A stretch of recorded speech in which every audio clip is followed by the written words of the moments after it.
캐나다의 작가 윌 퍼커슨이라고 하는 사람이 쓴 행복이라는 소설은 이런 내용을 담고 있다고 합니다. 요즘 세상은 모두가 다 성공을 꿈꾸면서 어떻게 하면 성공할 수 있을까? 그래서 그 도움이 되는 소위 말하는 자기 개발서들을 많이들 사서 읽지 않습니까? 서점에 인터넷 서점의 베스트셀러 목록을 봐도 늘 자기 개발서 중심으로 베스트셀러가 짜여지기도 합니다. 그런데 그런 세상, 소설의 내용인데요. 그런 세상에서 어떤 아주 얇은 자기 개발서 한 권이 출판이 되었는데요. 이것이 사람들에게 엄청난 반향을 불러일으켜서 거의 세계 모든 사람들이 다 이 책을 읽었다고 합니다. 그런데 특이하게도 이 책의 저자는 알려져 있지 않다고 합니다. 그래서 사람들은 추측을 해봅니다. 아니, 이런 좋은 내용을 쓴 사람이 왜 자기의 이름을 밝히지 않았을까? 이 사람은 아마도 평생을 숲속에서 은둔하며 사는 그런 도인일 거야. 어떤 사람은 아주 유명한 철학자일 거야. 이렇게 추측만 난무합니다. 그런데 이 책이 얼마만큼 인기가 있냐면요. 이 책을 거의 세계 모든 사람들이 다 읽게 되니까 사람들이 생활 방식도 바뀌었다는 거예요. 그래서 사람들은 옷을 간소하게 입기 시작하고요. 멋을 부리지 않는다는 말이겠죠. 성형수술을 포기하고요. 화장품을 사지 않고 또 건강이 이렇게 중요하겠어 하면서 헬스클럽 등록을 포기하고요. 심지어는 돈이 인생의 전부가 아닌데 하면서 직장도 포기했다고 합니다. 그래서 어느 사무실에 가더라도 사람들은 비슷한 메모지를 발견하게 되는데요. 메모지에는 이렇게 쓰여 있었다고 합니다. 아무개는 휴가 중, 혹은 아무개는 낚시 중, 이렇게 쓰였다고 하는 것이죠. 사람들은 모두 편안해지고 얼굴에 막 행복이 흘러넘친 거예요. 얼마나 좋은 세상이 됐습니까? 사람들이 다 행복해가지고요. 그 온화한 미소가 흘러넘쳤습니다. 그런데 문제가 생겼습니다. 모든 사람들이 그렇게 사니까요. 경제가 엉망이 된 겁니다. 회사들은 다 문을 닫게 되고 사람들이 또 다 간소하게 살다 보니까 소비 문화가 주저앉게 되고 결국은 경제가 엉망이 됩니다. 심지어는 그 출판사조차도 엄청난 베스트셀러를 팔아서 인쇄 수입을 올린 그 출판사조차도 너무 어려워져서 이거 안 되겠다. 그래서 수소문을 해가지고 어떤 그 필자를, 익명의 필자를 찾아냈어요. 찾아냈는데 이 사람은 도인도 아니었고요. 유명한 철학자도 아니었고요. 아주 허름한 집에 혼자 사는 독거노인이었다고 합니다. 이렇게 학력도 별 볼 일이 없었다고 합니다. 사람들이 물어봤습니다. 어떻게 이 책을 쓰게 됐습니까?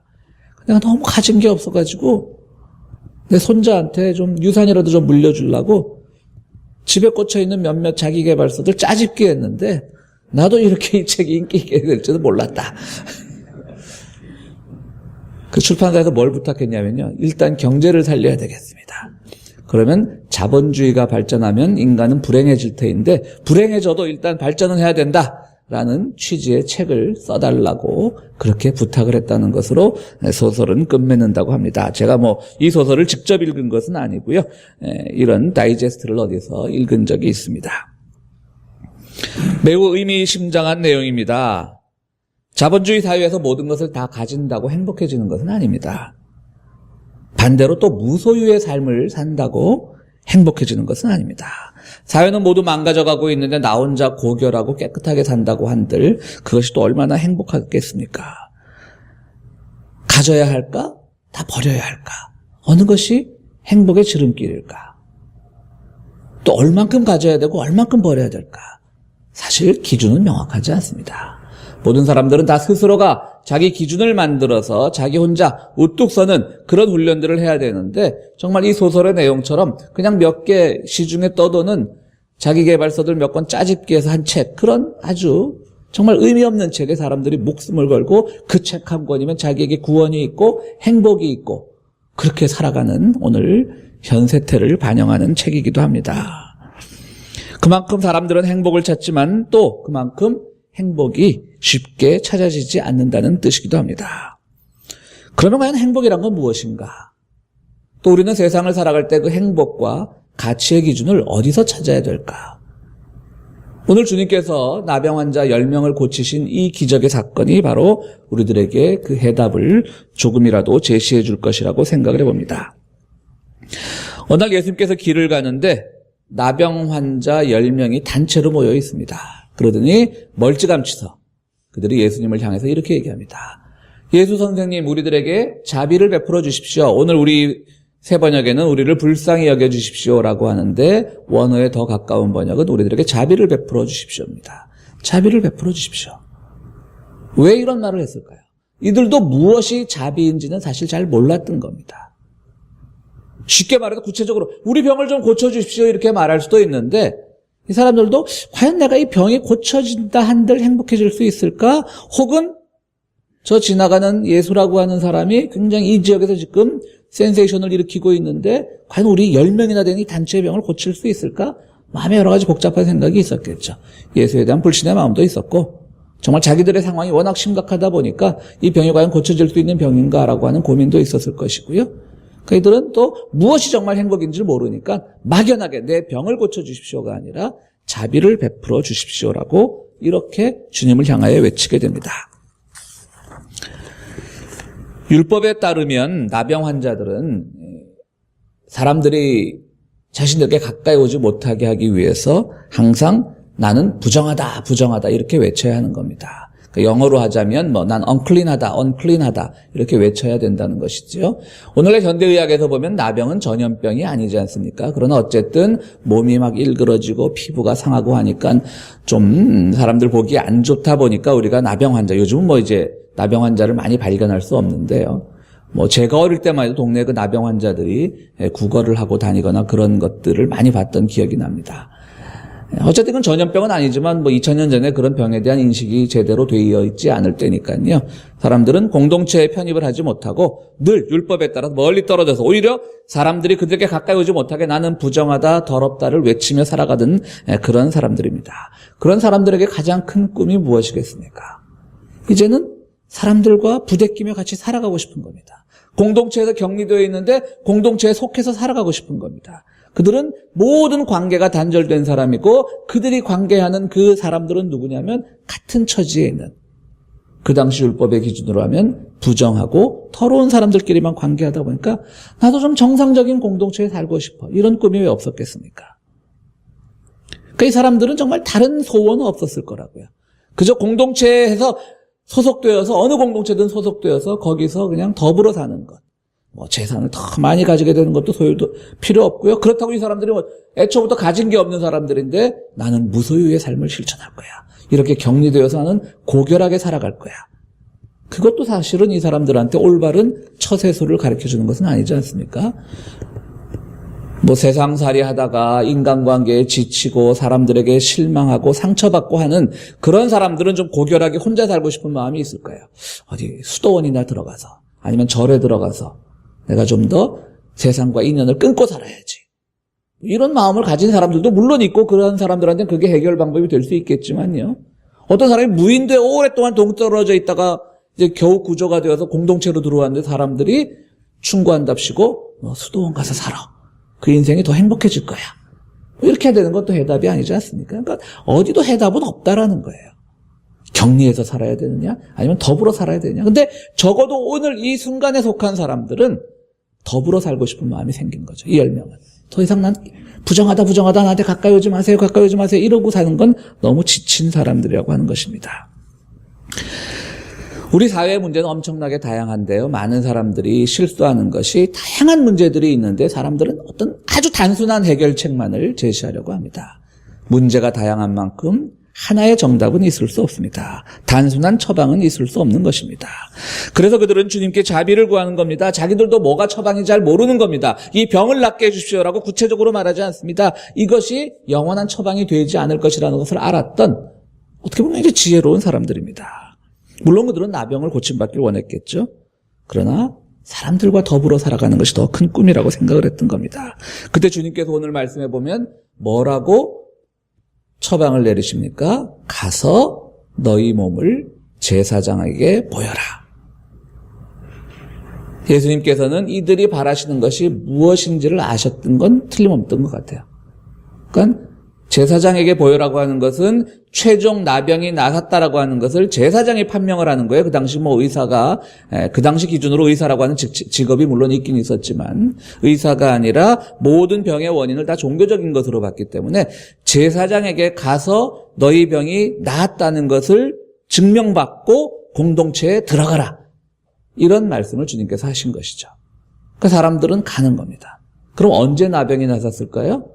제사장에 간 그 앞에 갔는데 나병이 낫지 않았으면 제사장한테 문매를 맞고 쫓겨나는 겁니다. 이것들이 그러면서. 그러니까 주님의 기적은 그들이 제사장을 찾아가는 도중에 병이 나았던 거예요. 그래야만 제사장 앞에 갔을 때 완전히 몸이 깨끗해지니까 이제는 공동체에 편입할 수 있는, 다시 공동체로 돌아올 수 있는 그런 자격을 획득하게 되는 거니까요. 그래서 가는 겁니다. 그 진짜 가는 도중에 병이 나았습니다. 몸이 다 깨끗해졌습니다. 그런데 그 10명 중에 한 명만이 주님께 돌아와서 주님께 감사를 드렸다라고 하는 것이죠. 그 주님이 다른 사람은 다 어디 갔니? 오직 하나님께 영광 돌린 사람은 이 사람밖에 없구나. 가라. 네 병이 나았다. 네 믿음이 너를 구원하였다.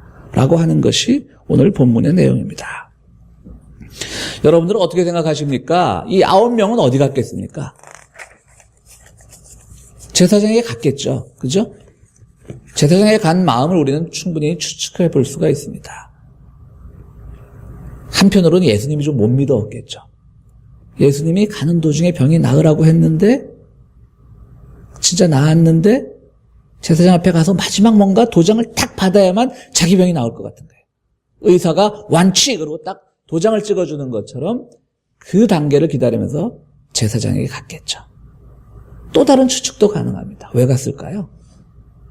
바로 그 당시 최고의 권위를 가지고 있는 제사장 앞에 가서 자기들을 보여주고 싶은 거예요. 그런데 여러분들 뒤집어 생각하면요. 그 제사장은 어떤 사람들이에요? 바로 이 사람들을 그동안 부정하다, 더럽다라고 그 규정을 만들어 놓은 사람들인 거예요. 그들을 사회에서 격리시켰던 사람이에요. 그들을 소외시켰던 사람들이에요. 그들을 무시했던 사람들이에요. 그러면 그 자기들을 무시했던, 소외시켰던 그 사람들에게 가서 다시 인정을 받는다라고 하는 것은 어찌 보면 영원히 그 제사장이라고 하는 그룹의 노예로 살아갈 수밖에 없다는 것을 인정하는 거예요. 왜 나에게 그런 부당한 처분을 내렸느냐라고 따지는 것이 아니라 그동안 나 나쁜 사람이라고 그랬죠. 나 더러운 사람이라고 그랬죠. 이제 깨끗해졌어요. 나도 좀 포함시켜줘요. 일종의 구걸 행위를 하는 거예요. 그 9명은 바로 그렇게 하러 간 겁니다.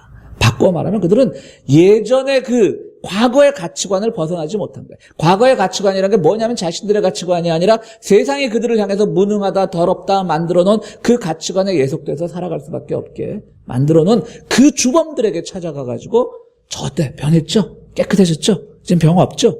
이걸 보여주는 거예요.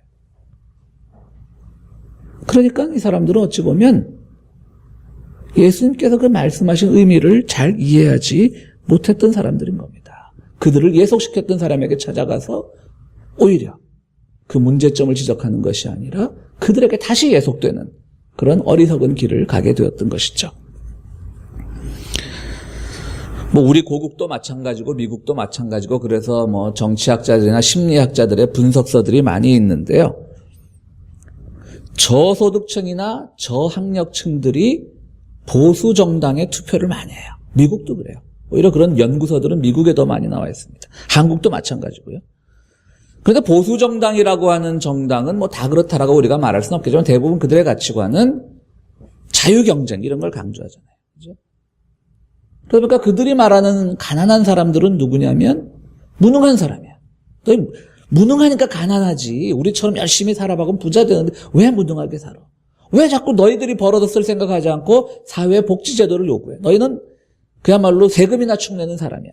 이런 인식을 좀 극단적으로 얘기해서 보수 정당이 다 그렇지는 않지만요. 그런 가치관을 가지고 있는 정당들이죠. 그저 자유 경쟁에 기초해서 누구든지 자기가 능력이 있으면 그 능력을 써서 누구든지 사회에 더 상류층에 진입할 수 있다는 걸 끊임없이 이렇게 환상을 심어주잖아요.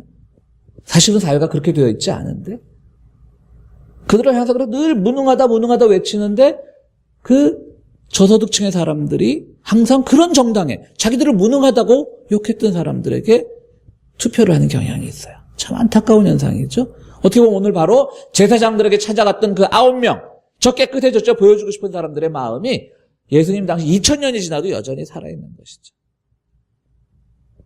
그들을 바보라고 말했던 사람들, 그들을 무능하다고 말했던 사람들, 그들을 더럽다고 말했던 사람들 앞에 가서 저 이제 더 이상 그렇게 부르지 말아주세요라고 애걸하는, 참 어찌 보면 아주 잘못된 생각을 하는 사람들이 바로 오늘 예수님께 돌아와서 감사를 하지 못했던 그 9명의 사람입니다. 바로 그것은 오늘 말씀드렸듯이 오늘날 정치나 이런 사회에서도 많이 나타나는 현상입니다. 여러분들이 잘 아시는 그 철학자 헤겔은요, 노예가 귀족보다, 즉 주인보다 더 자유롭다라고 말합니다. 이게 무슨 말이지? 노예 시대에 어떻게 노예가 더 주인보다 자유롭지? 라고 하는데 헤겔의 논리는 바로 이겁니다. 노예는 스스로 자기들이 노동을 해서 자기들이 노동의 가치를 생산하기 때문에 자유로운 사람이라고 하는 것이죠. 반대로 주인은 노예들이 그 생산한 그 노동에 의지해서 먹고 살고 이 노예들이 주인님, 귀족님 불러주는 그것으로부터 자기 만족을 얻기 때문에 오히려 노예에게 자유가 있고 주인에게는 자유가 없다라고 하는 것이 헤겔의 아주 독특한 그 변증법 중에 하나인데요. 저는 요즘 이런 생각을 해봐요. 헤겔이 요즘 다시 살아와가지고 요즘 돌아가는 세상을 보면 내 생각이 틀렸네. 왜 오늘날 그런 노예와 같은 사람들은 늘 자기가 그렇게 예속되었다라고 생각을 하지? 사회 상류층들은 왜 자기들이 다 자유를 주고 있다라고 생각을 하지? 내 철학이 틀렸구나. 헤겔이 아마 이렇게 얘기할 것 같아요. 그렇잖아요. 오늘날 우리가 이 사회에 재벌이 있고 부자가 있는 이유는 무엇입니까? 노동자들이 정말 땀 흘려 일해서 그 회사를 위해서 일해가지고 그 회사가 성장을 했을 때 재벌이 되고 부자가 되는 건데, 반대로 그 재벌이나 부자들은 바로 노동자들 땀 위에서 자기들의 부가 이루어진 건데, 우리 사회는 늘 보면 노동자들 하면 뭔가 사회에서 무능하고, 또 오히려 고용주들은 뭔가 항상 동량이나 적선하듯이 자기들이 그 노동자들의 땀 위에서 노고 위에서 수고 위에서 그들의 부가 축적되었음에도 불구하고 급여를 줄 때나 이럴 때는 마치 적선하듯이 동량하듯이 이런 세상이 오늘 되고 있지 않아요?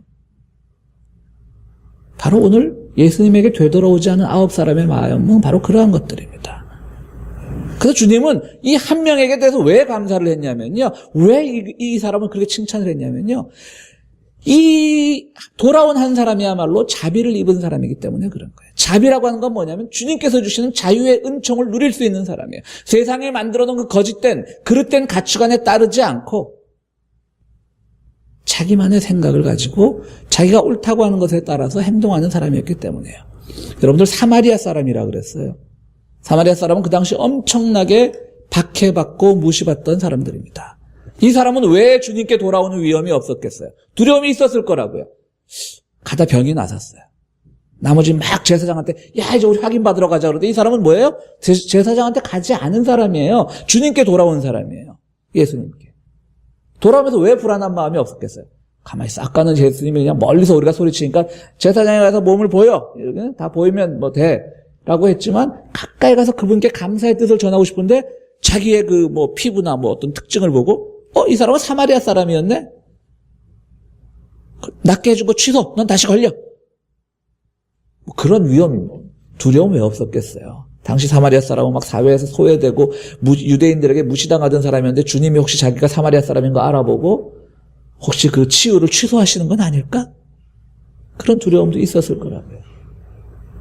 그러나 그는 과감하게 돌아가서 주님께 감사를 하고 주님으로부터 진정한 자비와 은총을 받게 되고 오늘 나머지 9명은 사실은 나병이라고 하는 상태로부터는 해방되었을지 몰라도 그들의 영혼은 여전히 자비를 입지 못하고 예속된 삶을 상태로 살아가게 되는 그러한 아주 극명한 대립을 보여주는 것이 바로 이러한 것입니다. 오늘의 말씀입니다. 자비란 무엇입니까? 주님께 자비를 베풀어 달라고 했는데요. 자비라는 것은 우리 모두를 구속하고 있는 모든 것으로부터 자유로울 수 있는 주님의 은총을 받은 사람들을 말합니다. 이게 좋다더라, 저게 좋다더라, 짜집기 된 사회적 기준에 따르는 것이 아니라 바로 주님을 따르는 자신의 기준이 되는 삶입니다. 그래서 늘 자기의 결정을 주님의 진정한 그 의미, 삶의 의미로 비추어 보면서 자기의 결정을 존중하는 그런 주체적인 결단을 할 수 있는 사람이 바로 자비를 받은 사람이고요. 바로 여기서부터 우리의 행복은 시작이 됩니다. 여러분 오늘 예수님께 돌아오니까 한 명을요. 잘 생각해 보시면요. 주님의 말을 듣지 않은 사람이에요. 그죠? 제사장에게 보여라 했는데 우리 교회 다니면서 주님의 말씀 순종해야 됩니다. 예수님 말씀 순종해야 됩니다. 근데 이 사람은 그 기준으로 보면 예수님 말씀 안 따른 사람이에요. 그렇잖아요. 제사장에 보여라 그럼 주님 믿습니다. 그러고 가서 제사장에 보여야 되는데 이 사람은 가다가 돌아왔거든요. 병이 나섰으니까. 왜? 이 병을 낫게 해준 분은 주님이지 제사장이 아니니까. 그 제사장은 그동안 그들을 더럽다고 했던 사람인데. 우리 교회 다니면서 순종, 하나님의 말씀을 잘 지켜 행하는 것, 이 의미를 잘 아셔야 돼요. 오늘 칭찬받은 이 한 사람은 주님의 말씀 안 따른 사람이에요? 안 들은 사람이에요? 거절한 사람이에요? 근데 주님이 가장 칭찬하셨어요. 예수님의 말씀을 듣는다라고 하는 것, 그분의 말씀을 실천한다라고 하는 것은 그 말 자꾸 하나에, 글자 하나하나에 예속되는 것이 아니라 그분이 말하고자 했던 진정한 의미가 무엇인지 그분의 삶을 따라 사는 겁니다. 이 돌아온 한 사람은 바로 그 사람입니다. 오늘날 보수적인 교회 기준으로 하면 이 사람은 교인도 아니에요. 주님의 말씀도 듣지 않아가지고 하죠. 가면 가야지 왜 안 가? 예수께서 말씀하셨는데. 제사장에게 보여야 되는데요. 그죠? 중간에 돌아왔다고요. 그러니까 우리가 예수님의 말씀을 따른다라고 하는 것, 성경 말씀을 하나님의 말씀으로 받아들인다라고 하는 것, 그것이 어떤 의미를 가지는지 정확하게 우리가 알라고 또 주님은 오늘 말씀에서 우리들에게 가르쳐 주시는 겁니다.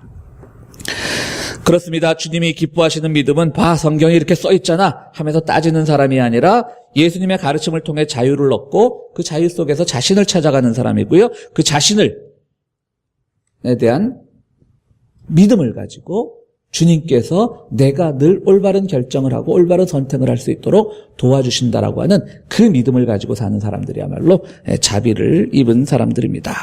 반면에 자비를 못 받은 사람들은 말로는 주님을 따른다라고 하면서 오히려 세상의 기준을 따르는 사람들입니다. 마치 짜집기 된 그런 여러 가지 자기계발서들, 처세서들을 모아서 진리로 삼는 그런 사람들처럼 말로는 늘 주님을 따른다라고 하면서 실제로는 세상의 기준을 따르는 사람들입니다. 미국 교회도 역시 마찬가지지만요. 미국 보수교회들은 지금 트럼프라고 하는 공화당 후보가 될 만한 그 사람을 엄청나게 지지하고 있잖아요. 뭐를 지지합니까? 하나님의 말씀을 비추어 봤을 때 그렇다고 해서 그 반대 진영 사람은 하나님의 말씀을 잘 따른다라 그런 뜻은 아니에요. 어떤 특정 후보를 제가 지지하는 것이 아니라 누가 하나님의 말씀을 잘 따르는지는 모르겠지만 적어도 트럼프는 아닌 것 같아요. 그렇죠? 막말만 하고 여성 혐오, 흑인 혐오, 모든 혐오와 증오에 가득 차 있는데 미국 보수적인 교회들은 막 기도회 해주고 심지어 막 예언자라고 그래요. 한국도 마찬가지죠. 모든 백성들의 반 이상이 부당한 결정이라는데 교회들은 나서가지고 국정교과서 하자. 위안부 문제에 대한 한일 협정은 다 잘 됐다. 교회가 먼저 성명서를 발표해요. 심지어 한국의 감리교회는요, 최근에 아주 놀라운 발표를 했습니다. 감리교 소속 목사 중에 동성애에 대한 옹호 발언을 하면 그날로 교회당에서 제명당했건 법을 통과시켰습니다. 그분들이 아마 설교재단에서 하나님의 말씀 잘 들으세요, 순종하세요 이럴 거라고요.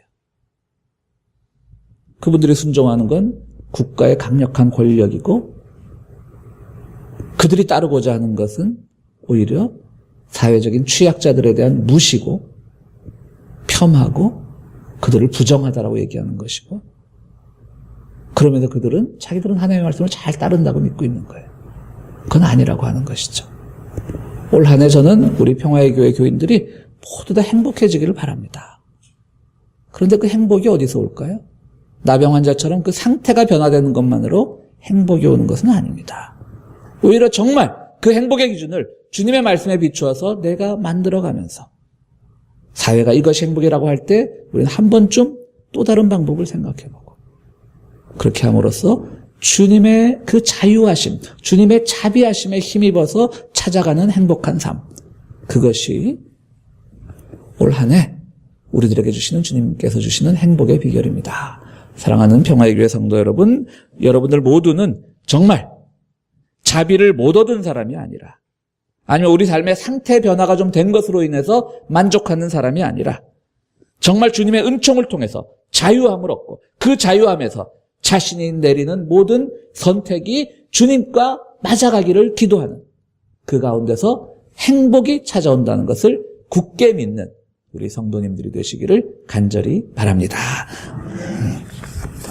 우리 말씀을 생각하시면서 함께 기도하시겠습니다.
거룩하시고 자비로우신 하나님 아버지, 저희가 새해가 시작하면 늘 올 한 해 우리의 행복을 기원합니다. 우리의 삶이 더 나아지기를 기원합니다. 주님, 그러나 오늘 우리 말씀을 통해서 정말 행복이 어디서부터 오는지 깨닫는 믿음을 우리 가운데 허락하여 주시옵소서.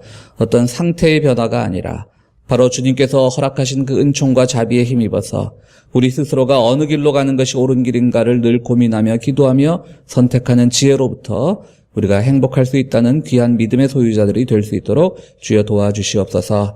오늘 주님의 전을 찾으면서 귀한 예물을 가지고 나온 손길들이 있습니다. 주님, 그 손길들 기억하여 주시고 세상의 질서를 따르지 않게 도와주시고 주님의 말씀을 따르는, 주님의 의미를 따르는 그런 귀한 손길들로 삼아 주시옵소서. 예수 그리스도 이름으로 기도하옵나이다. 아멘.